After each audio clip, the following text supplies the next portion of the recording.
ఏపీలో రాజకీయం చూస్తే హోరాహోరీ పోరు ఉంది. ఈ నేపథ్యంలో రెండు పార్టీలు మేనిఫెస్టోని రిలీజ్ చేశాయి. జగన్ తాను చేయగలిగింది ఇదే అంటూ పాత పథకాలకు కొంత నగదు అదనం చేసి ప్రకటించారు. చంద్రబాబును చూస్తే ఆకాశమే హద్దు అన్నట్లుగా అన్ని వర్గాలకు హామీలు ఇబ్బడిముబ్బడిగా ఇచ్చేశారు. దీంతో ఎవరు గెలుస్తారు అంటే మళ్ళీ సస్పెన్స్ గానే ఉంది. ఎందుకంటే ఇద్దరి మేనిఫెస్టోలోనూ అభివృద్ధి కంటే సంక్షేమమే ఎక్కువగా కనిపిస్తోంది. దాంతోనే ఓట్ల పంట పండించుకోవాలని ఆశ ఆరాటంతో ఉన్నారు. ఈ క్రమంలో చూస్తే కనుక ఈ ఇద్దరిలో ఎవరు గెలిచినా కూడా ప్రభుత్వం నడపాలంటే చాలా ఇబ్బంది పడాల్సి వస్తుంది. అదెలా అంటే వారు ఇచ్చిన హామీలు నెరవేర్చడానికి ఖజానా సపోర్ట్ ఏమాత్రం సరిపోదు అని ఆర్థిక నిపుణులు తేల్చేస్తున్నారు. ఖచ్చితంగా 6 నెలల వ్యవధిలో ఇద్దరిలో ఒకరు పవర్లోకి వచ్చినా తేలిపోతారు అని విశ్లేషిస్తున్నారు. ఇక ఈ విషయంలో కూడా బాబు కంటే జగన్ కాస్త బెటర్ అని అంటున్నారు. ఎందుకంటే ఆయన హామీలు అన్నీ కూడా పాతవే, వాటిని 5 ఏళ్లు నడిపారు కాబట్టి కింద మీద పడి కొంతలో కొంత కొనసాగించవచ్చు. పైగా తక్షణం వేటికి నగదు అదనంగా పెంచింది లేదు. పెన్షనర్లకు కూడా ఇచ్చేది చివరి సంవత్సరాల్లో పెట్టుకున్నారు. దాంతో జగన్ నెమ్మదిగా బండి లాగొచ్చు. అయితే ఆయనకు చిక్కేంటి అంటే ఈసారి అపోజిషన్ బలంగా ఉంది. పైగా ఎక్కువ సీట్లు గెలిచి బాబు అసెంబ్లీకి వస్తారు. ఇక బీజేపీ కూడా కూటమిలో ఉంటుంది.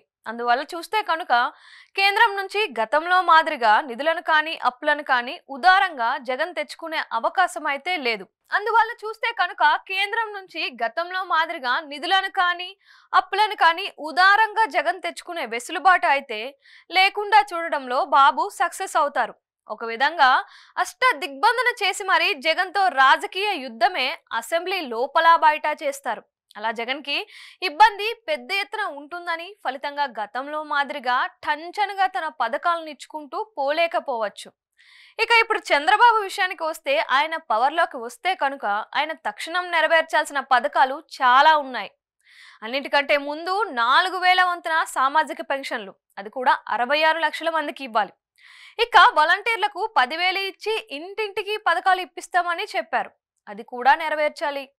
కొత్త ప్రభుత్వం వస్తూనే విద్యా సంవత్సరం కూడా మొదలవుతుంది. దాంతో తల్లికి వందనం కింద ప్రతి విద్యార్థికి 20,000 ఎందరు ఉంటే అందరికీ ఇవ్వాలి.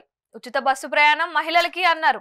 ఇప్పటికే ఆర్టీసీ కుదేలే ఉంది, అయినా ఫ్రీగా నడిపించాలి. ఇలా చాలా హామీలు తోసుకొని ముందే వస్తాయి. వీటితో పాటు ఫ్రీ సిలిండర్లు 3 ప్రతి ఇంటికి అంటే 1,50,00,000 కుటుంబాలకు.